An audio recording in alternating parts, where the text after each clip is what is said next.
السلام علیکم ورحمۃ اللہ وبرکاتہ.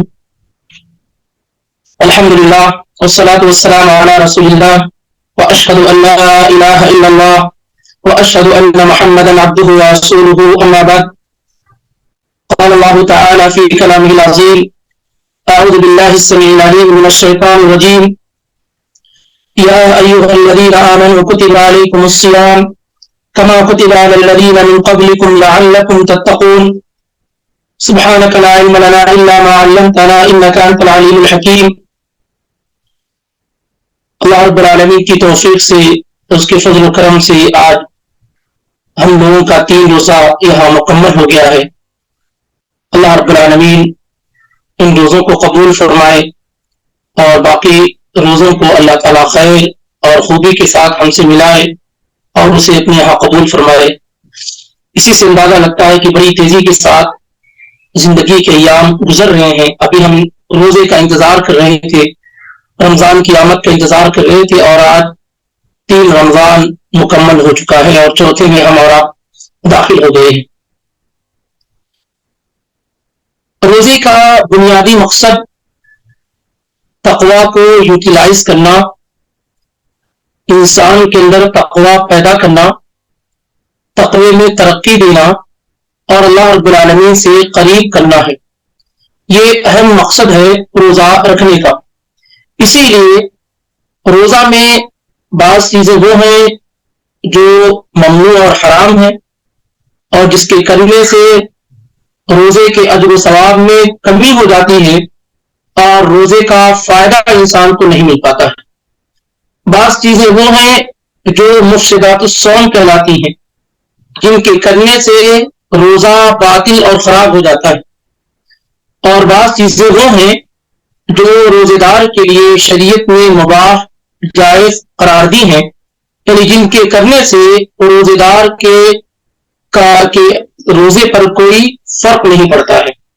باذن اللہ بعض ایسی ہی چیزیں آج آپ کے سامنے تیزی کے ساتھ پیش کرنے کی کوشش کی جا رہی ہیں جو روزے دار کے لیے کرنی جائز ہیں، درست ہیں، مباح ہیں، لیکن عام طور سے بہت سارے لوگ ان چیزوں کے کرنے کے سلسلے میں غلط فہمی کا شکار ہیں.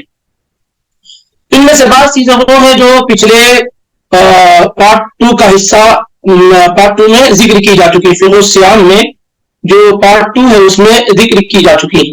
لیکن آج ہم اس اینگل سے سمجھنے کی کوشش کر رہے ہیں کہ وہ کون سی چیزیں ہیں جو روزے دار کے لیے حلال ہیں، جائز ہیں، مباح ہیں، یعنی وہ کر سکتا ہے اور اس سے اس کا نہ تو روزہ ٹوٹے گا اور نہ ہی روزے کے اجر و ثواب میں کوئی کمی واقع ہوگی. کیونکہ 2 چیزیں ہوتی ہیں. بعض چیزیں وہ ہیں جو روزے کو توڑتی تو نہیں ہیں، روزے کو باطل و خراب تو نہیں کرتی ہیں، البتہ روزے کے اجر و ثواب کو یا تو کم کر دیتی ہیں یا بالکل ختم کر دیتی ہیں. تو اس لیے ان چیزوں کا اسی انداز میں جاننا ہمارے لیے یقینی طور پر فائدہ مند ہوگا.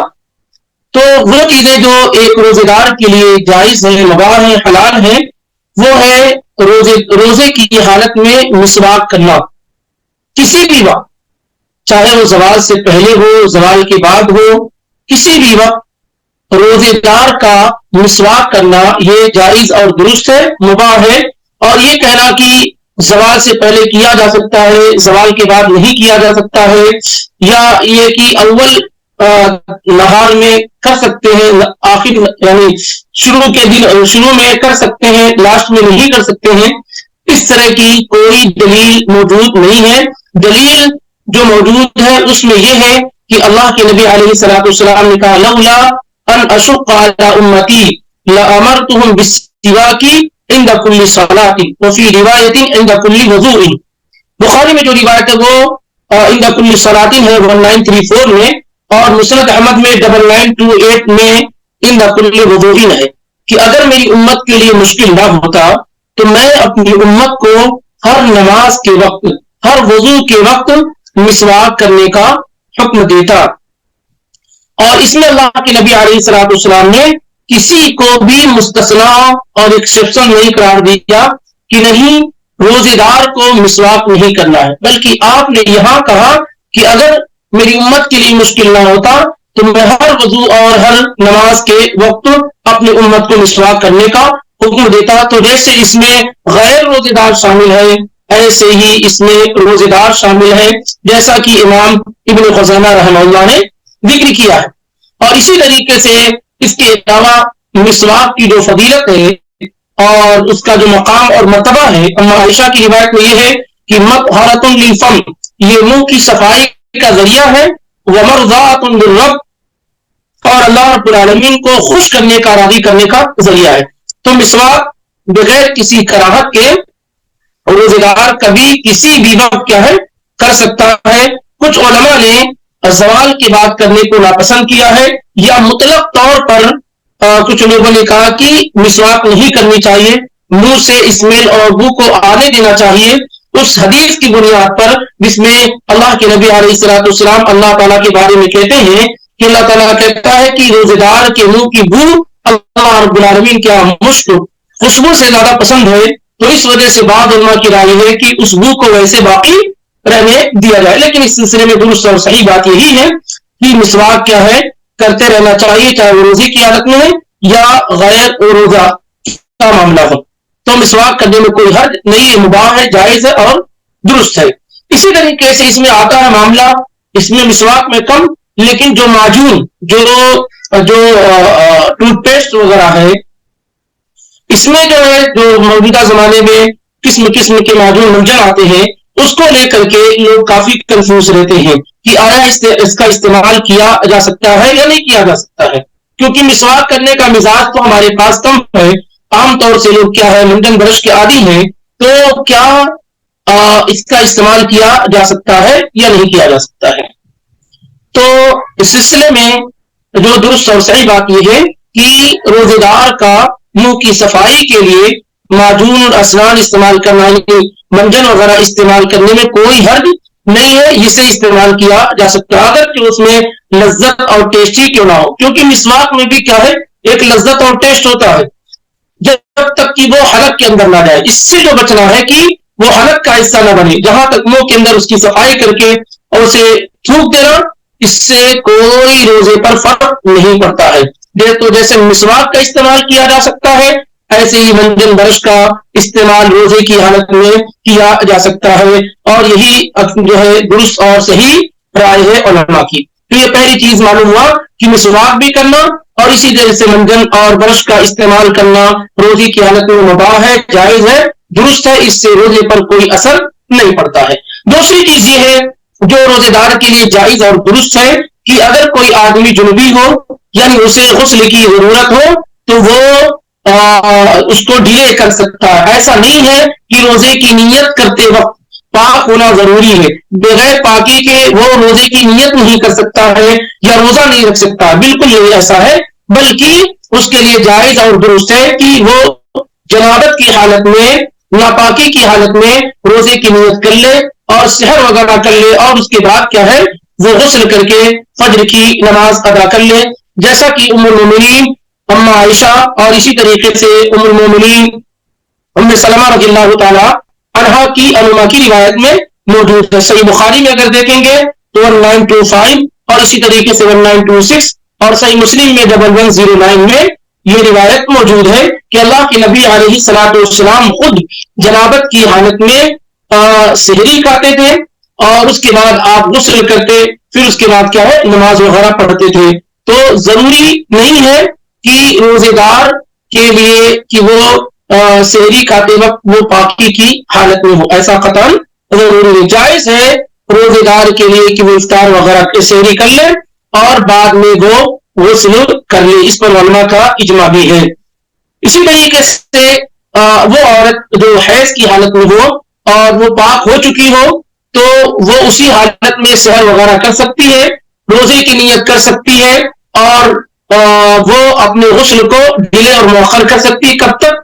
فجر کا وقت ختم ہونے سے پہلے فجر کا وقت. ایسا ضروری نہیں کہ پاک ہو گئی ہے تو پہلے غسل کر لے اس کے بعد ہی سحری کھائے، سحری کھائے نیت کر لے روزے کی اور اس کے بعد کیا ہے وہ آسانی کے ساتھ غسل کر کے نماز وغیرہ کی ادائیگی کر سکتی ہے. اس میں بھی کوئی مذاق نہیں ہے. تو یہ جائز اور درست ہے دونوں طرح کے لوگوں کے لیے، چاہے حائض والی عورت ہو یا اسی طریقے سے وہ مرد عورت ہو جن کو جنابت لگی ہوئی ہو، نائٹ فال ہوا ہو اور ان کو غسل کی ضرورت ہو، تو ایسے تمام لوگوں کا ناپاکی کی حالت میں روزہ رکھنا، روزے کی نیت کرنا، یہ جائز اور درست ہے، اس میں کوئی حرج نہیں ہے۔ تیسری چیز جو جائز اور درست ہے، روزے دار کے لیے مباح ہے اور اس سے روزے پر کوئی اثر نہیں پڑتا ہے، وہ یہ کہ جیسے کوئی آدمی کلی کرنا چاہے، کبھی کبھار ایسا ہوتا ہے کہ حالت بالکل سوکھی ہوتی ہے، تو اگر کوئی آدمی کلی کرنا چاہے منہ کو ٹھنڈا کرنے کے لیے یا اسی طریقے سے منہ کی صفائی کے لیے اگر کوئی آدمی کلی کرنا چاہے اور ناک میں پانی چڑھانا چاہے تو یہ دونوں چیزیں کر سکتا ہے، بس اس شرط کے ساتھ کہ پانی اس قدر نہ اندر ڈالے کہ حلق میں جانے کا خوف اور خطرہ ہو، یا ناک میں ڈالے تو خوب اندر تک نہ ڈالے کہ حلق میں پانی پہنچ جائے۔ اس پر علماء نے اجماع نقل کیا ہے کہ روزے دار کے لیے کلی کرنا اور ناک میں پانی چڑھانا دونوں جائز اور درست ہے، اس شرط کے ساتھ کہ وہ اندر تک اس کو نہ لے جائے۔ بس اوقات کیا ہوتا ہے کہ آپ دیکھتے ہوں گے کہ جب آدمی روزہ رکھتا ہے تو کبھی کبھار منہ بالکل سوکھ چکا ہوتا ہے، تو ایسے میں اگر وہ کلی کے ذریعے سے اپنے آپ کو آرام پہنچانا چاہتا ہے تو ایسا کر سکتا، اس میں کوئی حرج نہیں ہے، اس میں کوئی حرج نہیں ہے۔ امام عطا بن ابی رباح بڑے امام گزرے ہیں، بڑے تابعی گزرے ہیں، وہ کہتے ہیں کہ اگر کوئی شخص پانی ناک کے اندر ڈالے لیکن غلطی سے اگر اندر چلا جائے، ناک کے اندر پانی ڈالے اور اندر چلا جائے غلطی سے، تو اس پر کوئی پکڑ نہیں، اس کا روزہ درست اور صحیح۔ کہتے ہیں ان استنصر فدخل الماء في حلقه لا باس ان لم يملك، یعنی اگر اس کے اختیار میں نہ اور پانی چلا جائے تو اس سے اس کے روزے پر کوئی اثر نہیں پڑتا ہے۔ اس کو امام بخاری رحمہ اللہ نے ذکر کیا ہے۔ اسی طریقے سے چوتھی چیز جو روزے دار کے لیے جائز اور درست ہے اور اس سے روزے پر کوئی اثر نہیں پڑتا ہے، وہ ہے ٹھنڈ حاصل کرنے کے لیے روزے دار کا غسل کرنا، یا اسی طریقے سے اپنے سر پہ پانی ڈالنا، یا ٹھنڈے کپڑے کے ذریعے سے اپنے بدن کو لگانا۔ یہ ساری کی ساری چیزیں پہلے جب سخت گرمیوں کے دنوں میں رمضان کی آمد ہوتی تھی تو لوگوں کو ایسا کرنا پڑتا تھا، تو یہ کیا جا سکتا ہے کہ آدمی غسل بھی کر سکتا ہے ایسی صورتحال میں، اور اسی طریقے سے پانی کے اندر بیٹھ جانا یا پانی کو سر پہ ڈالنا تاکہ گرمی کو دور کرنے کے لیے، اور اسی طریقے سے پیاس کو دور کرنے کا جو دوسرا علاج ہے، یعنی پانی نہ پی کر کے صرف پانی کو سر پہ ڈال لے یا پانی کے اندر بیٹھ جائے، یہ ساری کی ساری چیزیں جائز اور درست ہیں۔ سنن ابو داؤد میں 2365 میں، سنن ابو داؤد میں 2365 میں اور مسند احمد میں 16653 میں یہ روایت موجود ہے کہ اللہ کے نبی صلی اللہ علیہ وسلم کو ایک صحابی نے دیکھا کہ آپ صلی اللہ علیہ وسلم ایک جگہ عرج ہے، جب آپ گئے مکہ کے لیے تو آپ روزے کی حالت میں تھے، آپ کو معلوم ہے فتح مکہ کیا ہے، روزے کے ایام میں ہوا تھا، تو جب آپ صلی اللہ علیہ وسلم گئے تو لوگ روزے کی وجہ سے پریشان تھے، سب لوگ روزے میں تھے، تو اللہ کے نبی علیہ السلام نے ان لوگوں پر شفقت اور مہربانی کرتے ہوئے اپنا لوگوں کے سامنے اپنا روزہ توڑ دیا تاکہ سارے لوگ کیا ہے روزہ توڑ دیں اور یہ بات معلوم ہو جائے کہ سفر میں روزہ نہیں رکھنا ہے۔ پھر اس کے بعد اللہ کے نبی علیہ السلام کو کیا دیکھا گیا کہ آپ صلی اللہ علیہ وسلم اپنے سر پر پانی اڑیل رہے تھے، پانی کیا ہے ڈال رہے تھے، وہ صائم، اور اس حال میں کہ آپ روزے کی حالت میں تھی، روزے کی حالت میں آپ صلی اللہ علیہ وسلم اپنے سر پر پانی ڈال رہے تھے، کس وجہ سے؟ من العطش، پیاس کی شدت کی وجہ سے، او من الحر، یا گرمی کی شدت کی وجہ سے، تو پیاس اور گرمی کی شدت کی وجہ سے اللہ کے نبی علیہ السلام اپنے سر مبارک پر پانی ڈال رہے تھے۔ اس سے بات معلوم ہوتی ہے کہ ایسا کرنا روزے دار کے لیے جائز اور درست ہے۔ یہ نہ سمجھا جائے کہ بھائی پھر روزہ رکھنے کا فائدہ کیا ہے، آپ اپنے آپ کو ٹھنڈ پہنچا رہے ہیں وغیرہ وغیرہ، جیسے اس زمانے کے اندر الحمدللہ اللہ کی نعمتوں میں سے ہے کہ اے سی وغیرہ موجود ہے، تو اے سی وغیرہ کی موجودگی کی وجہ سے وہ جو شدت ہوتی ہے پیاس کی یا گرمی کی، اس سے آدمی کیا ہے محفوظ ہو جاتا، تو ایسا کر سکتا، اس میں کوئی حرج نہیں ہے۔ اسی طریقے سے امام بخاری رحمہ اللہ نے عبداللہ ابن عمر رضی اللہ تعالیٰ عنہ کے بارے میں صحیح بخاری میں ذکر کیا ہے کہ انہوں نے اپنے کپڑے کو پانی کے اندر ڈالا، ٹھنڈا کیا اس کو، فالقا علیہ، اور پھر اس کو اپنے بدن میں ڈال دیا. آپ روزے کی حالت میں تھے. تو گرمی کی شدت سے بچنے کے لیے یا پیاس سے بچنے کے لیے ایسا روزے دار کر سکتا ہے، اس سے روزے پر کوئی اثر نہیں پڑے گا. غسل کرنا ہو یا پانی کے ذریعے سے ٹھنڈ حاصل کرنا ہو، یا اسی طریقے سے گرمی کی شدت سے یا پیاس کی شدت سے بچنے کے لیے اس طرح کا راستہ اختیار کرنا جائز اور درست ہے، کوئی حرج نہیں ہے. اسی طریقے سے اگر ضرورت ہو تو روزے دار کے لیے، یا مصلحت ہو یا ضرورت ہو تو روزے دار کے لیے جو ہے کھانے کا نمک وغیرہ چکھنا، یا کوئی چیز اگر خرید رہا ہو، مثال کے طور پر آپ گئے مارکیٹ میں کوئی چیز خرید رہے ہیں اور ایک بڑی مقدار میں خرید رہے ہیں، اس کی لذت اور ٹیسٹ کا آپ کو اندازہ نہیں ہے، آپ کو دھوکہ اور نقصان ہو سکتا ہے، تو اس تمام ایسے مواقع پر کیا ہے، آدمی اسے چکھ کر کے تھوک دے. یہ ضرورت اور مصلحت اگر ہے تو جائز اور درست ہے. کسی نے آپ کو بھیجا ہے کوئی سامان لینے کے لیے اور آپ اس کے ماتحت ہیں، اگر سامان ایسا ہوا کہ نقص اور کمی آنے پر خطرہ ہو سکتا ہے تو آپ اسے چکھنے والی چیز ہے تو آپ اسے چکھ کر کے تھوک دیں، یہ جائز اور درست ہے، یہی اکثر علماء کی رائے ہے. عبداللہ بن عباس رضی اللہ تعالیٰ عنہ کہتے ہیں کہ لا باس ان يتطعم القدر او الشيء، کوئی حرج نہیں ہے کہ کوئی آدمی کھانے کی ہانڈی میں سے کچھ چکھ لے یا اور کوئی چیز کو چکھ کر کے اس کے بعد اسے کیا ہے تھوک دے اگر ضرورت ہے، تو اس میں کوئی حرج نہیں ہے. امام بخاری رحمہ اللہ نے اسے معلقاً روایت کیا ہے، لیکن امام ابن ابی شیبہ نے اس کو موصولاً روایت کیا ہے 9370 کے اندر. تو روزے دار کا اس طریقے سے ضرورت یا مصلحت کی وجہ سے کسی چیز کو چکھنا اور چکھ کر کے تھوک دینا یہ جائز اور درست ہے، اس سے روزے پر کوئی اثر نہیں پڑتا ہے کیونکہ یہ کھانے پینے کے حکم میں نہیں ہے.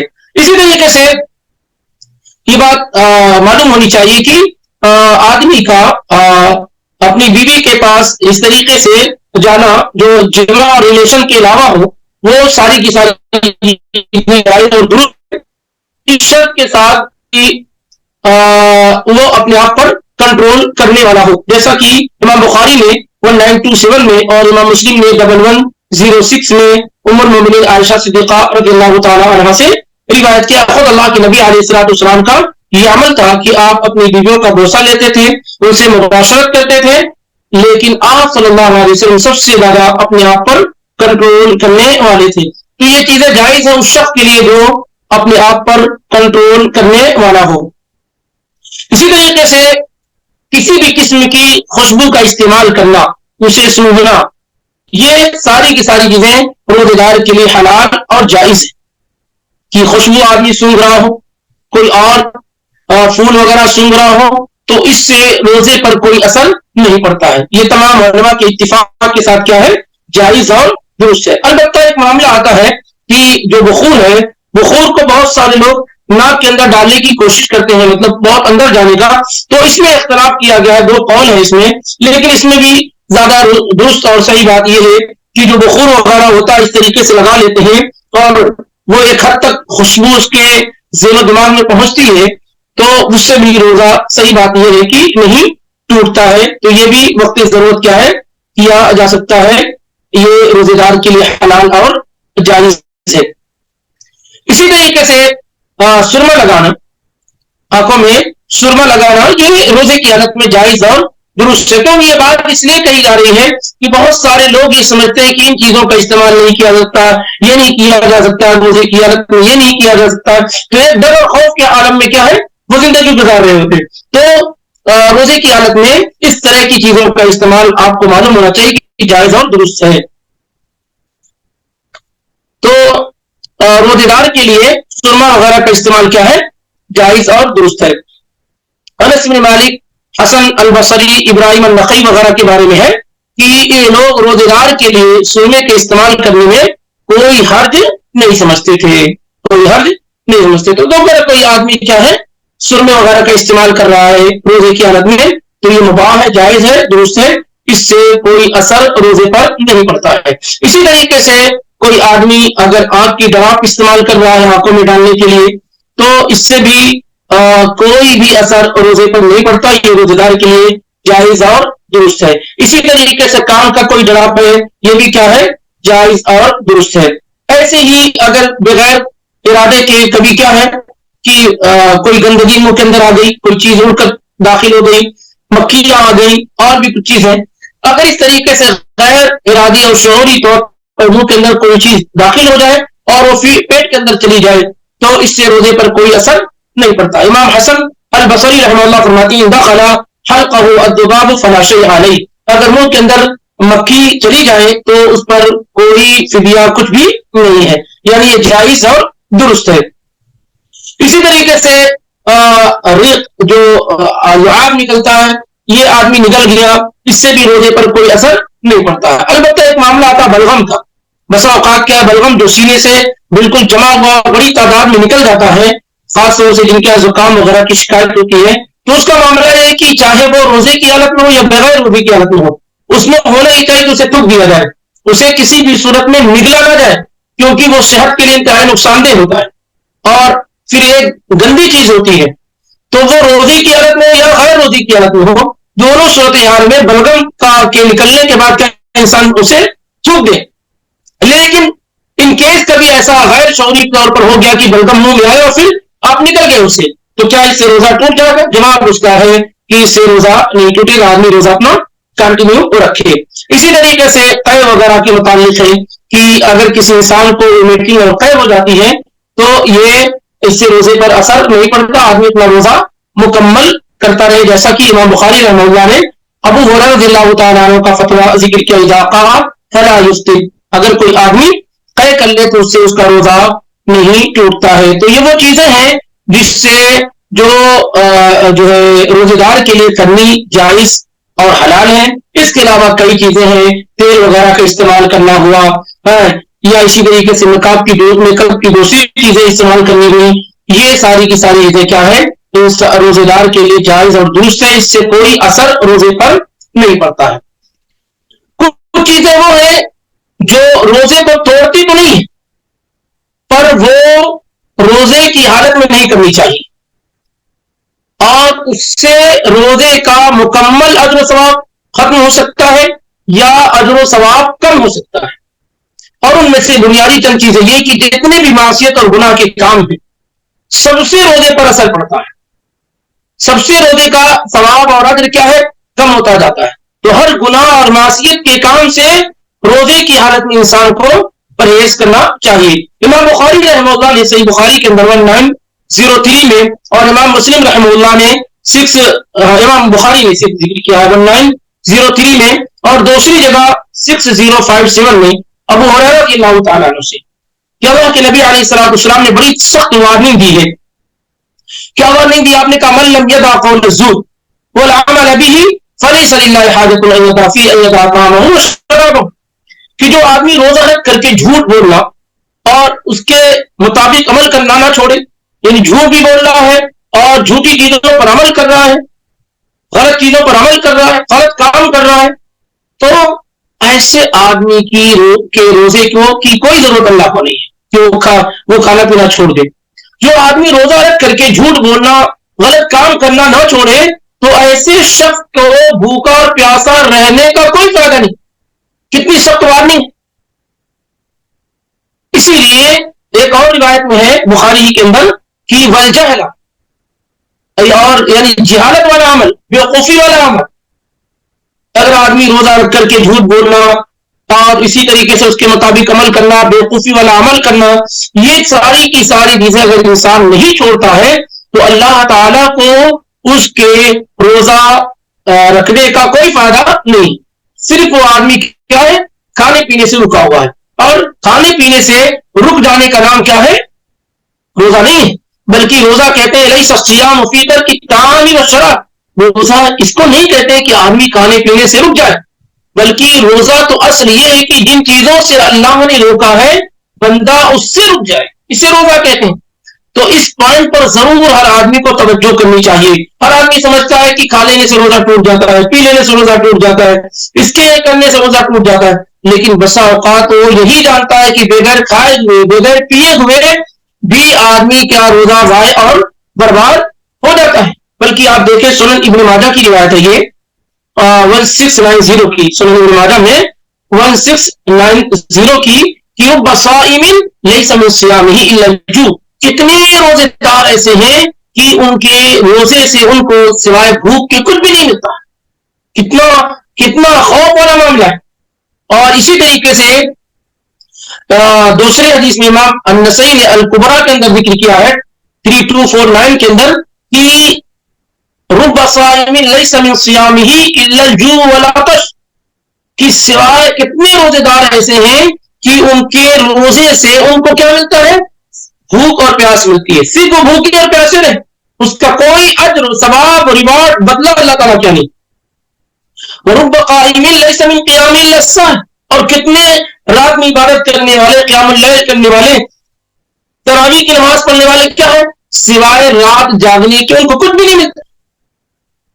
اس لیے بہت توجہ کی ضرورت ہے کہ کہیں ایسا تو نہیں کہ ہم کھانے پینے سے پرہیز تو کر رہے ہیں, رکے ہوئے ہیں, لیکن دوسری چیزوں سے جو اللہ نے رکنے کا حکم دیا ہے اس سے ہم نہیں رکے ہوئے. تو کتنا وارننگ ہے اس میں کہ آدمی دن بھر بھوکا اور پیاسا رہ رہا ہے لیکن دوسری چیزوں سے نہیں رک رہا ہے, جھوٹ سے نہیں رک رہا ہے, مکر فریب سے نہیں رک رہا ہے, جہالت سے نہیں رک رہا ہے, معصیت اور گناہ کے کاموں سے نہیں رک رہا ہے. تو ایسی صورتحال میں اسے کیا مل رہا ہے, کچھ بھی نہیں مل رہا. تو ان چیزوں سے روزہ تو ٹوٹتا نہیں, لیکن روزے کا اجر و ثواب کیا ہے, بالکل ختم ہو جاتا ہے. اسے فائدہ کچھ نہیں ملتا. بظاہر اس کو لگتا ہے کہ وہ کیا ہے روزہ, لیکن اللہ کے روزے دار میں نہیں ہوتا. جیسے مثال کے طور پر ہم اور آپ کیا ہے, اگر کسی کو آپ نے روزے کی حالت میں کھاتا ہوا دیکھ لیا فوراً کریں بھی آپ روزے کی حالت میں, یہ روزہ ٹوٹ جائے گا آپ کا. ایک آدمی جانتا ہے, مادی چیز جانتا ہے, لیکن وہی دوسرا آدمی جھوٹ بول رہا ہے, دعویٰ دے رہا ہے, فریب کر رہا ہے, معصیت کا کام کر رہا ہے, جہالت پر اتر رہا ہے. یہ بھی تو روزے کے کو ایسا نہیں کہ اجر و ثواب کو صرف کمی کر, بلکہ نبی علیہ الصلوۃ والسلام نے کہا کہ اللہ تعالیٰ کو اس کے کھانے پینے سے رک جانے کی کوئی ضرورت نہیں جو اللہ کی دوسری منع کردہ چیزوں سے نہیں رک رہا ہے. یہ ایک طریقے سے کیا ہے, بڑی قسم کی وارننگ ہے, بڑی قسم کی کیا ہے, وارننگ ہے. اللہ کے نبی علیہ الصلوۃ والسلام ایک اور حدیث مبارکہ کے اندر فرماتے ہیں لیس الصیام من الاکل والشرب, سبحان اللہ, اس پہ غور کیجیے. لیس الصیام من الاکل والشرب, آپ نے فرمایا کہ روزہ کھانے پینے کا نام نہیں, کھانے پینے سے رک جانے کا نام نہیں. لیس الصیام من الاکل والشرب, روزہ کھانے پینے سے رک جانے کا نام نہیں. انما الصیام من اللغو والرفث, بلکہ روزہ تو نام ہے کہ بہودہ چیزیں, لغو چیزیں اور جنسی چیزیں, ریلیشن کی چیزیں, ڈیزائر کی چیزوں سے رک جانے کا. سبحان اللہ, کتنے وعدہ انداز میں کہا آپ صلی اللہ علیہ وسلم نے کہ روزہ سیام اس کو نہیں کہتے کہ آدمی کھانے پینے سے رک جائے, بلکہ روزہ کسے کہتے ہیں, وہ اس سے کہتے ہیں کہ آدمی لغو سے, بہودہ چیزوں سے, گالی گلوچ سے, ان چیزوں سے رک جائے. اس لیے آپ نے کہا فَإِنْ أَحَدٌ أَوْ جَهِلَ عَلَيْكَ, اگر کوئی آدمی تمہیں گالی دے, کیا نادانی اور جہالت پر اتر آئے تمہارے ساتھ, لڑائی مار پیٹ اور جھگڑا شروع کر دے, تو کیا کرو, فَلْتَقُلْ إِنِّي صَائِمٌ إِنِّي صَائِمٌ, اس سے یہ کہہ کر کے اپنے آپ کو کنارہ اختیار کر لو کہ میں تو روزے کی حالت میں, میں تو روزے کی حالت میں. کہ اگر میں تمہاری باتوں کا جواب دوں گا, تم سے لڑائی جھگڑا کروں گا, تمہارے ساتھ جہالت پر اتر آؤں گا, نادانی کروں گا تمہارے ساتھ, تو اس سے میرا نقصان کیا ہوگا کہ میرا روزہ ضائع اور برباد ہو جائے گا. اس لیے یہ کہہ کر کے کہ میں تمہارے ان جہالتوں کا جواب نہیں دے سکتا ہوں کیونکہ میں روزے کی حالت میں ہوں, میں اپنے روزے کو ویسٹ اور خراب نہیں کرنا چاہتا. اس حدیث کو امام ابن خزیمہ نے روایت کیا ہے 1996 کے اندر, اور امام ابن حبان نے 3479 کے اندر. اسی طریقے سے اللہ کے نبی علیہ الصلوۃ والسلام نے اور لفظوں اور اسی طریقے سے فرمایا کہ وَإِذَا كَانَ يَوْمُ الصَّوْمِ أَحَدِكُمْ فَلَا يَرْفُثْ وَلَا يَصْخَبْ فَإِنْ سَابَّهُ أَحَدٌ أَوْ قَاتَلَهُ فَلْيَقُلْ إِنِّي امْرُؤٌ صَائِمٌ, کہ اگر کوئی آدمی تم سے لڑائی جھگڑا کرے, اگر تم روزے کی حالت میں ہو تو بےہودہ چیزیں نہ کرو, ڈیزائر کی چیزیں نہ کرو, گالی گلوچ نہ کرو, اور اگر کوئی آدمی تم سے کرتا ہو, لڑائی کر رہا ہو, تو اس سے کہہ دو کہ میں روزے کی حالت میں, مطلب اس سے کہ میں روزے کی حالت میں. یہ بھی بخاری اور مسلم کی روایت, بخاری میں 1904 ہے اور مسلم میں 1151 کی روایت ہے. گویا کہ اللہ کے نبی علیہ الصلوۃ والسلام ہمیں سکھا رہے کہ روزہ کیسے رکھنا. میرے امت کے لوگوں, تم کھانے پینے سے رک جانے کا نام صرف روزہ مت سمجھو. اگر تم ایسا سمجھتے ہو اور دوسری چیزوں سے نہیں رکتے ہو تو ایسے میں تمہارا روزہ ضائع اور برباد ہو جائے گا. پھر اللہ کے پیغمبر ہمارے ساتھ تو ایسے لوگ بھی رہتے ہیں جو ہمیں ستاتے ہیں, تکلیف پہنچاتے ہیں, گالی گلوچ پر اتر آتے ہیں, جہالت کرتے ہیں, ہم ان کے ساتھ کیسے رہیں؟ تو اللہ کے نبی نے کہا نہیں, روزے کی حالت میں ہو ان سے یہ کہہ کر کہ میں روزے کی حالت میں تمہاری کسی جہالت کا جواب نہیں دوں گا, اپنے آپ کو سائڈ کر لو. ان سے لڑائی جھگڑا کرو گے تو روزے کا جو مقصد ہے وہ فوت ہو جائے گا, تمہارا اجر و ثواب کیا ہے, ضائع اور برباد ہو جائے گا. تو اللہ کے نبی نے اپنے ایمان والے امتیوں کو اس سے کنارے کر دیا. اس لیے ہر شخص کو اس پر توجہ کرنے کی کوشش کرنی چاہیے, کیونکہ ہم کہیں نہ کہیں کھانے پینے کی چیزوں سے لطف ہو جاتے ہیں, لیکن وہی دوسری چیزوں میں ہمارے پاس بڑی غفلت اور سستی پائی جاتی ہے. اسی طریقے سے جو شخص جوان ہو اور اپنے آپ پہ کنٹرول نہ رکھ پا رہا ہو تو ایسے شخص کا بیوی سے مباشرت کرنا یہ جائز اور درست نہیں ہے. سنن ابو داؤد میں 2387 کی روایت ہے, کیونکہ اس سے ڈر اور خوف ہے کہ اس کا روزہ ضائع اور برباد نہ ہو جائے. تو سنن ابو داؤد میں 2387 کی روایت ہے کہ اللہ کے نبی علیہ الصلوۃ والسلام سے پوچھا گیا کہ روزے دار کے لیے مباشرت کرنا یعنی ریلیشن کے علاوہ باقی جو عمل ہوتا ہے اس کو مباشرت کہتے ہیں, کیا ایسا کیا جا سکتا ہے؟ فرق خاص الگ. تو پوچھنے والے کو اللہ کے پیغمبر نے اجازت دے دی, جس نے پوچھا اس کو آپ نے اجازت دے دی. وہ آتا وہ آخر فانہا, لیکن وہی سوال دوسرے شخص نے کیا تو آپ نے اس کو منع کر دی. ایک ہی دیکھیے, ایک شخص نے سوال کیا تو آپ نے اس کو اجازت دے دی, کیا تم بیوی سے مباشرت کر سکتے, یعنی ریلیشن کے علاوہ باقی جو عمل ہے وہ سب کر سکتے. دوسرے شخص نے سوال کیا تو آپ نے اس کو منع کر دی.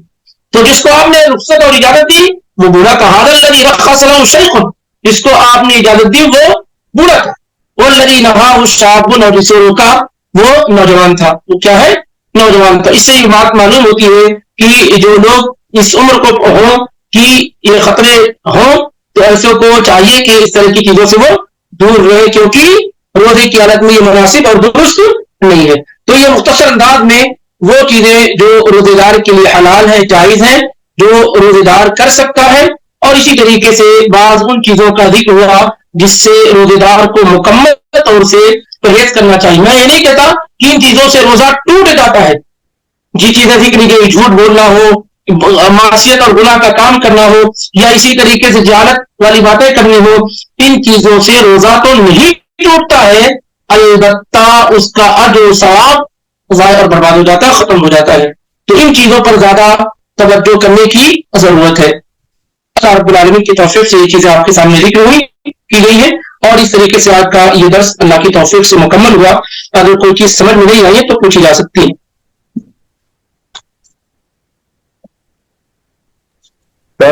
شیخ صاحب وکس اور کوئی مرہم وغیرہ لگا سکتے ہیں نا؟ بہت بہت خوب, بہت خوب. میں وہی چاہ رہا تھا کہ اس طرح کی چیزیں آپ سوال کے ذریعے پوچھ لیں, کیونکہ میں کتنی چیزوں کو ذکر کو وکس کا لگانا, مرہم کا استعمال کرنا, تیل وغیرہ لگانا, دوا وغیرہ لگانا, اس سب سے روزے پر کوئی اثر نہیں پڑتا ہے. درد اور تکلیف کا انجیکشن لگانا, یہ سب سے سب روزے دار کے لیے جائز ہے. یا بلڈ چیک اپ کرانا, بلڈ نکال کر کے چیک اپ وغیرہ کرانا, یہ سب روزے دار کے لیے جائز اور حلال ہے. چند چیزیں ہیں جس سے روزہ ٹوٹ جاتا ہے, باقی تمام چیزیں روزے دار کے لیے جائز اور درست ہے. تو وکس کا لگانا, مرہم کا لگانا, بلڈ نکال کر کے اس کا چیک کرانا, یہ سب جائز اور درست ہے. انہیلر وغیرہ کا استعمال کرنا, جو عام طور سے دما کے مریض ہوتے ہیں تو سانس کی پرابلم جن کو ہوتی, وہ آکسیجن کا استعمال کرنا, یہ سب روزے دار کے لیے کیا ہے؟ حلال ہے, جائز ہے, مباح ہے. اس سے روزہ نہیں ٹوٹتا ہے. السلام علیکم ورحمۃ اللہ وبرکاتہ. شیخ یہ سوال تھا کہ جو آپ نے باتیں بتائی جس سے روزے کا اجر ختم ہو جاتا ہے, تو اگر کسی کو پتا چلے کہ اس کی کچھ ایسی حرکتیں تھیں جس کی وجہ سے اسے اجر نہیں ملے گا, تو کیا وہ روزے پھر سے دہرائے ان کا؟ روزہ دہرائے گا نہیں, روزہ دہرائے گا نہیں, روزے کو بچانے کی کوشش کرے گا. جیسے ایک آدمی نماز پڑھ رہا ہے, زور کی نماز وہ پڑھ کر گیا, ٹھیک ہے, نماز اس نے صحیح پڑھی, نماز اس نے صحیح پڑھی, لیکن نماز کا اجر و ثواب کیسے ضائع ہو گیا کہ اس نے وضو نہیں بنایا درست اور صحیح طریقے سے. نماز تو بہت اچھی پڑھی اس نے, لیکن اس کا وضو صحیح نہیں تھا, تو نماز درست اور صحیح نہیں ہوگی. تو یہ دیکھا جائے کہ روزے کی ایک روزے دار کو کیا گائیڈ لائن دی گئی ہے, کیا بتایا گیا ہے. اب ہمیں کیا معلوم ہے؟ ہم کو معلوم ہے کہ کھانا نہیں ہے، پینا نہیں ہے، بیوی کے پاس نہیں جانا ہے، موٹی موٹی چیزیں ہمیں معلوم ہوتی ہیں اور ہم اس سے رکے بھی ہوتے ہیں. لیکن وہیں دوسری طرف جو روزے کو توڑتی تو نہیں ہے، لیکن روزے کے اجر و ثواب کو یا تو کم کر دیتی ہے، خراب کر دیتی ہے. جیسے جھوٹ بولنا ہے، خاص طور سے نبی صلی اللہ علیہ وسلم کو ذکر کیا ہے، یا معصیت اور غلط کام پر عمل کرنا ہے، جہالت پر اتر آنا ہے. یہ جو چیزیں ہیں اس پر عام طور سے ہماری توجہ نہیں ہوتی ہے، اور یہ وہ چیز ہوتی ہے جو انسان کو ریئلائز ہوتا ہے کہ وہ روزے کی حالت میں روزہ رکھ رہا ہے، اللہ تعالیٰ کے اجر ثواب ملے گا اس کا، لیکن اپنے اس عمل کی وجہ سے وہ اپنا ریوارڈ بدلہ اور ثواب کے راہ ہو چکا ہے. جی اس لیے ان چیزوں پر بھی بہت توجہ. اور تقویٰ جانتے ہیں، تقویٰ تو روزے کا سب سے بنیادی مقصد کیا تقویٰ پیدا کرنا ہے. آپ ایمانداری سے بتائیں کہ اگر ایک آدمی کھائے نہیں پیے نہیں تو تقویٰ پیدا ہو جائے گا؟ تقویٰ تو تبھی پیدا ہوگا نا جب وہ گناہوں سے رکے گا، جھوٹ سے رکے گا، مکر و فریب سے رکے گا، جہالت کی چیزوں سے رکے گا، جب اس کے اندر جا کے تقویٰ پیدا ہوگا. نہ کہ کوئی آدمی اگر کھائے پیے نہیں تو اس کے اندر تقویٰ پیدا ہو جائے گا. کیا رائے ہے؟ جی جی شیخ. ایسے تو دنیا میں کئی ہیں جو کئی دنوں تک صرف پانی پہ ٹکے ہوئے ہوتے ہیں. وہ رات کی کچھ سچویشن ہوتی ہے، بہت کم کھاتے پیتے ہیں، ڈائٹنگ کر رہے ہوتے ہیں، لیکن کیا تقویٰ پیدا ہوتا ہے اس سے؟ جی جی تو اصل مقصد تقویٰ پیدا کرنا ہے. اللہ تعالیٰ ایک طرف حلال چیزوں سے روک کر کے ہمیں تیار کر رہا ہے. تو جب ہم حلال چیزوں سے رک سکتے ہیں جو ہمارے لیے جو ہے جائز اور درست ہے، تو پھر حرام چیزوں سے رکنا ہمارے لیے کیا ہے؟ اور ایزی اور آسان ہونا چاہیے. جی. شیخ دوسرا سوال یہ تھا کہ کیا کوئی شخص اپنا دفاع بھی نہیں کر سکتا؟ آپ نے جیسے بتایا کہ بحث مباحث میں نہ پڑے، لیکن اگر سمجھے اس پر کسی قسم سے تشدد ہو رہا ہے تو کیا وہ اپنا دفاع بھی نہیں کر سکتا؟ یا سمجھے بہت اچھی بات ہے. ایک چیز ہوتی ہے کہ آپ اپنا دفاع کر کے نکل جاؤ، اور ایک چیز ہوتی ہے لڑائی جھگڑا کرنا. ٹھیک ہے، جہالت پر اتر آنا. ایک آدمی آپ کو کچھ کہتا ہے، اب اس کا جواب دے دیں بھلے انداز میں، لیکن جب معاملہ تو میں لڑائی جھگڑے تک ہو جائے تو یہ روزے دار کے لیے مناسب نہیں ہے. ایک نارمل اور سمپل سی چیز ہے کہ کسی نے آپ کو کچھ کہا، آپ اس کا جواب دے دیے اور معاملہ حل ہو گیا. لیکن ایک چیز یہ ہے کہ ایک آدمی کالی گلوج آپ کو دے رہا، آپ کو ورگلا رہا ہے، آپ کو جو ہے آپ سے لڑائی جھگڑے کے لیے بالکل تیار ہو رہا ہے، تو ایسے میں آپ کو سمجھداری کرنی ہے اور یہ کہہ کر کے کہ میں روزے کی حالت میں ہوں، میں ان چیزوں سے بچنے والا ہوں. یہ جو ہے ایک دو سوالات ہیں، اس پہ دیکھ لیتے ہیں. دیکھ لیتے ہیں، شاید کسی بہن کا سوال ہو. کیا ہے؟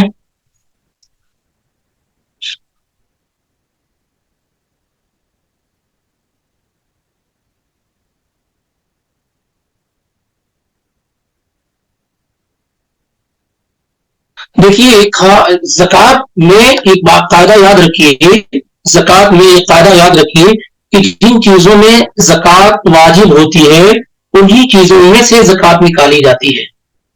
اگر غلے میں ہوئی ہے تو غلے سے زکوٰۃ نکالیں گے، بہیمۃ الانعام چوپایا اور جانور میں ہوئی ہے تو اس میں سے نکالیں گے، اور اگر آپ کی زکوٰۃ کیش یعنی کرنسی میں ہوئی ہے تو آپ زکوٰۃ ویسے ہی نکالیں گے.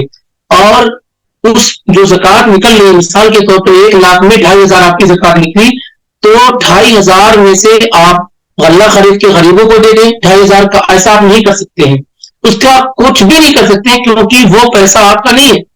وہ جو زکوٰۃ کا اماؤنٹ ہے وہ مسکین کا ہے، فقراء کا ہے، اور جو اس کے ایلیجیبل ان کا ہے، تو ان کی اجازت کے بغیر کیسے آپ اس کا استعمال کر سکتے ہیں؟ اصل میں زکوٰۃ کا مال آپ کا نہیں ہے، جن کا ہے ان کو دے دیجئے، وہ جو ہے اس کا استعمال جس طریقے سے چاہیں گے وہ کریں گے. اچھا، اس کے بعد جو ہے زکوٰۃ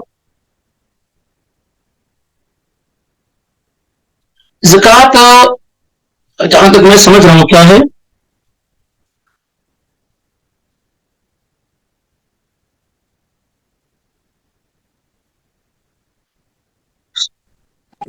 شیخ زکوٰۃ کا جو پیمنٹ ہے کھانے کی شکل میں غریب فیملیز کو دے سکتے کیا بول کے؟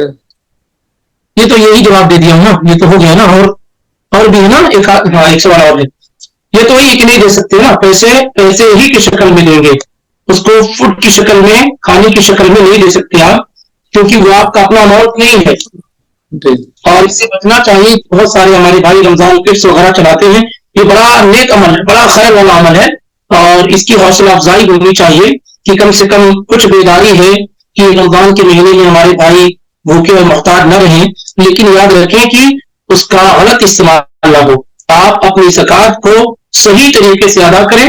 اس کو کیش میں زکوٰۃ ہوگی، کیش کی زکوٰۃ نکال کر کے جو اس کے مستحق آپ اس کو دے دیجیے. اس کی اپنی مرضی ہے کہ وہ کھانا خریدتا ہے یا دوسری چیزیں وہ خریدتا ہے.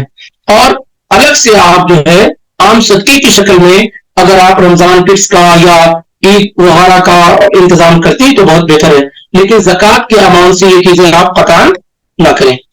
ڈیلی کے ذکر اور کیسے ہے رمضان کے خصوصی رمضان کے ذکر کون سے ہیں؟ خصوصی دیکھیے اس سے پہلے بھی ذکر کیا گیا تھا کہ رمضان کے کا کوئی خاص ذکر نہیں ہے. رمضان کے متعلق کوئی خاص ذکر نہیں ہے سوائے اس کے کہ ام المومنین عائشہ صدیقہ رضی اللہ تعالیٰ عنہ نے اللہ کے نبی علیہ السلام سے یہ پوچھا کہ اللہ کے نبی اگر مجھے معلوم ہو جائے کہ آج کی رات لیلۃ القدر ہے تو میں کیا کہوں؟ تو آپ صلی اللہ علیہ وسلم نے ان کو سکھایا اللہم انک عفو تحب العفو فاعف عنی، یہ دعا پڑھو. تو یہ شب قدر کے موقع پر یہ دعا پڑھی جائے. باقی یہ کہ رمضان کی اسپیشل کوئی خاص دعا اللہ کے نبی صلی اللہ علیہ وآلہ وسلم نے میرے اپنے علم کی حد تک نہیں سکھلائی ہے. تو جو عام اذکار ہیں، صبح و شام کے اذکار ہیں، نمازوں کے بعد کے اذکار ہیں، اور جو اذکار ہیں وہ پڑھتے رہیں. ایسے ہی رمضان میں بھی زیادہ سے زیادہ اذکار وغیرہ کرتے رہیں. جو بھی دعائیں سکھلائی گئی ہیں وہ آدمی پڑھتا رہے، بہت اچھی بات ہے. اور کثرت سے قرآن کی تلاوت، قرآن میں غور و تدبر کرنا، ریفلیکشن کرنا، اس کو حفظ کرنا، میمورائز کرنا، ان چیزوں پر وہ توجہ دے. لیکن اسپیشلی خاص طور سے رمضان کا کوئی خاص ذکر نہیں ہے. واللہ عالم. سر ایک سوال تھا کہ اگر کسی شخص کو رکوع یا سجدے میں جیسے بلغم وغیرہ آ جائے منہ میں، یا کھانا یا پانی کا کچھ حصہ آ جائے منہ میں، تو کیا کرے گا؟ اگر نماز کی حالت میں، نماز کے دوران کسی شخص کو بلغم وغیرہ نکل جائے تو ظاہر اس میں روزے کا معاملہ ہے کہ نہیں؟ سب سے پہلے یہ بتائیں. جی روزے کا ہی معاملہ ہے. تو ایسی صورت میں نماز کی حالت میں جب انسان کو آ جائے تو اسے چاہیے کہ ہمیشہ اس طرح کی جگہوں پر وہ ٹیشو وغیرہ کچھ رکھے رہے. کیونکہ نبی صلی اللہ علیہ وسلم کے زمانے میں کیا ہوتا تھا کہ جو مساجد ہوتی تھی وہ کچی ہوتی تھی. تو آپ نے کیا کہا کہ جب کوئی آدمی تھوکے تو سامنے ہی تھوکے، دائیں نہیں بلکہ بائیں طرف تھوک کر کے اس کو پیر کے نیچے کر لے، ہے نا. اب ہماری جو مساجد ہے اس میں پاسبل نہیں ہے کہ ہم اپنے بلغم یا اس طرح کی چیزوں کو یہاں کر سکیں. تو ایسے میں اگر ہمارے پاس ٹیشو وغیرہ ہے تو فوری طور پر اس کا استعمال کر لیا جائے، فوری طور پر اس کا استعمال کر لیا جائے. یا اگر نہ ہو سکے تو آدمی اپنے کپڑے کا ہی استعمال کر سکتا ہے بلغم تھوکنے کے لیے. اس میں کوئی حرج نہیں کیونکہ بلغم پاک ہے، اس میں کوئی اختلاف بھی نہیں ہے. لیکن اس کو روزے کی حالت میں جان بوجھ کر نکلنے سے مکمل طور سے پرہیز کیا جائے. اس لیے بھی کہ امام الرسمین رحمہ اللہ نے ذکر کیا ہے کہ اس کا نگلنا صحت کے اعتبار سے بھی نقصان دہ ہے، کیونکہ یہ جسم کی ایک گندگی ہے اور اس کا پھر سے دوبارہ پیٹ کے اندر جانا انسان کی صحت کے لیے نقصان دہ ہے.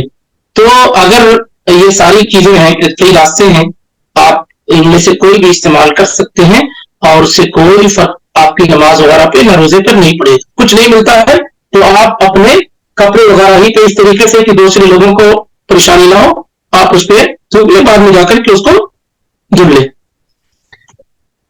شیخ اس سے جڑا ہوا تو پھر جو ایسیڈیٹی کے کیسز ہوتے ہیں یوزلی، مطلب جو تلن زیادہ کھاتے ہیں یا پھر سحری کرنے کے بعد جو بدہضمی ہوتی ہے، کئی لوگوں کو نیند میں پانی پلٹ کر منہ میں آتا ہے ایسیڈیٹی کی وجہ سے. تو اور نیند میں تو کنٹرول نہیں ہوتا ہے انہیں کہ مطلب کیا اتنا ذہن تیار نہیں رہتا ہے کہ کیا کرنا چاہیے کیا کرنا نہیں چاہیے. اس سلسلے کیا کہیں گے؟ دیکھیے اس طرح کی تمام چیزوں میں جہاں انسان کو اختیار نہ ہو، یعنی آپ پانی آیا فوراً چلا گیا ہوں گے، ٹھیک ہے، آپ اس کو روک ہی نہیں سکے، واضح ہے، آیا اور پھر واپس چلا گیا جو ہے پیٹ کے اندر، حلق کے اندر، تو اس اتفاق سے روزہ نہیں ٹوٹے گا.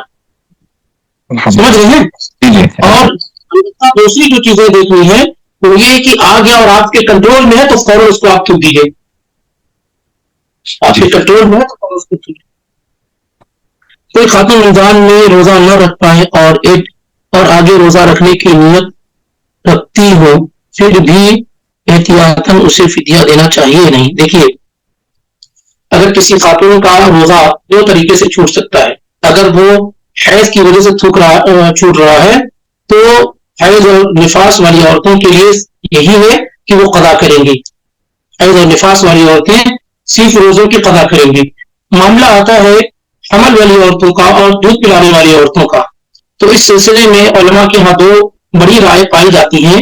ایک تو یہ کہ وہ قضا کریں گی روزوں کی. جب وہ فارغ ہو جائیں گی, فری ہو جائیں گی بچوں کو دودھ وغیرہ پلا کر کے, تو وہ روزوں کی قضا کریں گی.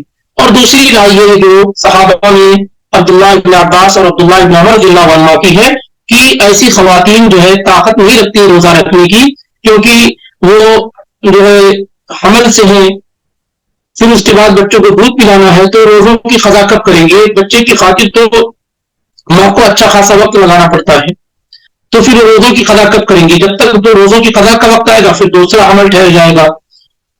تو ایسے میں جب عورت کے لیے مشکل ہو روزوں کی قضا کرنا, حمل والی اور دودھ پلانے والی عورتوں کے لیے, کہ الحمدللہ ہماری وہ بہنیں ہمارے وہ بھائی یہ سمجھتے ہوں کہ ایک زمین پر ایک توحید والے کو کا وجود میں آنا یہ بڑی برکت اور سعادت کی بات ہے, اور یہ کہ یہ بچے ہمارے لیے صدقہ جاریہ ہوں گے. ایک کلمہ گو آدمی جب دنیا میں آتا ہے تو اس کے سارے عمل کا جو ثواب آپ کو ملے گا. اگر یہ ساری احساسات ہوں انسان کے اور وہ ایک بچے چاہ رہے ہوں اور عورت کو موقع نہ مل پائے روزوں کی قضا کرنے کا, تو باذن اللہ پھر وہ اپنے روزوں کا فدیہ دے دیں گی اور انشاءاللہ ان پر کوئی حرج نہیں ہوگا. یعنی جب حمل والی اور دودھ پلانے والی عورتوں کے پاس قضا کرنے کا آپشن نہ ہو, ٹائم نہ ہو, موقع نہ ہو, تو پھر ایسی خواتین ہر روزے کے بدلے میں ایک مسکین کو کھانا کھلا دیں جو روزے ان کے بچوں کے فیڈنگ کی وجہ سے یا عمل کی وجہ سے چھوٹے ہوئے ہوں. اور اس سے پہلے والے درس میں بات بتائی گئی تھی کہ عورت عمل کی حالت میں یا فیڈنگ کی حالت میں اسی وقت روزہ چھوڑے جب روزہ رکھنا اس کے لیے یا اس کے بچوں کے لیے نقصان دہ ہو, اسی وقت روزہ توڑے. اگر آپ کو لگتا ہے کہ آپ فیڈنگ بھی کر لے رہے ہیں اور جو ہے روزہ بھی رکھ لے رہے ہیں تو آپ پھر نہ کریں. خاص طور سے بتایا گیا تھا کہ شروع کے 4-5 مہینے یہ تھوڑے ٹف ہوتے ہیں. اس میں بچہ مکمل عورت کے دودھ پر, ماں کے دودھ پر ڈیپینڈ ہوتا ہے. لیکن 5-6 مہینے کے بعد کیا ہوتا ہے کہ بچے کو باہر کی غذا بھی دی جا سکتی ہے اور وہ اسے ایکسپٹ کر سکتا ہے, اس سے اس کی صحت پہ بڑا اثر نہیں پڑے گا. تو پھر ایسے میں 5-6 مہینہ اگر ہو گیا ہے تو ہماری ماؤں بہنوں بیٹیوں کو چاہیے کہ وہ روزہ رکھیں اور بچوں کو باہر کی غذا وغیرہ دے اور پھر رات میں دودھ وغیرہ پلائے. ایسے ہی حمل والی خاتون کو اگر نقصان اور خطرہ نہ ہو, باقاعدہ 2-3 ڈاکٹروں نے کہہ دیا ہو کہ کوئی خطرہ اور نقصان نہیں ہے, تو پھر ایسی صورتحال میں ان کو بھی روزہ رکھ لینا چاہیے. لیکن اگر تھوڑا بھی ان کے لیے ان کے بچوں کے لیے خوف اور خطرہ ہے تو روزہ نہ رکھے. اور آپشن یہی بتایا گیا کہ اگر ان کے پاس روزہ قضا کرنے کا موقع ہے تو قضا کر لیں, نہیں موقع ہے تو پھر وہ ہر روزے کا فدیہ دے دیتے. موقع کیسے معلوم ہوگا؟ بچے کو دودھ پلا رہی تھی, بچہ 1-1.5 سال کا ہوا نہیں کہ دوبارہ پھر سے وہ پریگنٹ ہو گئی, تو معلوم ہوا کہ ان کے پاس موقع نہیں, تو وہ کیا کریں گے؟ فدیہ دے دیں. اور جن کے پاس موقع ہے پھر وہ روزوں کی قضا کریں. باقی کبھی ایسا ہوتا ہے کہ جیسے مثال کے طور پر ایسا ہو گیا کہ ایک عورت اس کے حیض کے روزے چھوٹے ہوئے تھے, پھر بعد میں لا قدر اللہ کسی کے ساتھ ایسا ہو, پھر اس خاتون کی صحت خراب ہو گئی اور اس قدر خراب ہوگی کہ اب اس کے روزہ رکھنے کے امکانات نہیں رہ گئے. صحت ایسی ہو گئی کہ اب روزہ نہیں رکھ سکتی ہے. تو ایسی صورتحال میں پھر وہ اپنے اس چھوٹے ہوئے روزوں کی کیا ہے فدیہ دے دے. جو روزے اس کے رمضان کے چھوٹے ہوئے تھے مینسز کی وجہ سے, اور اب وہ اسے نہیں رکھ سکتی اپنی بیماری کی وجہ سے, مسلسل اور کنٹینیو بیمار رہ رہی ہے اور ڈاکٹروں نے کہا کہ اب ایسے ہی رہنا ہے بظاہر, تو ایسی صورتحال میں وہ اس کا فدیہ ادا کر دے, یعنی مسکین کو کھانا کھلا دے.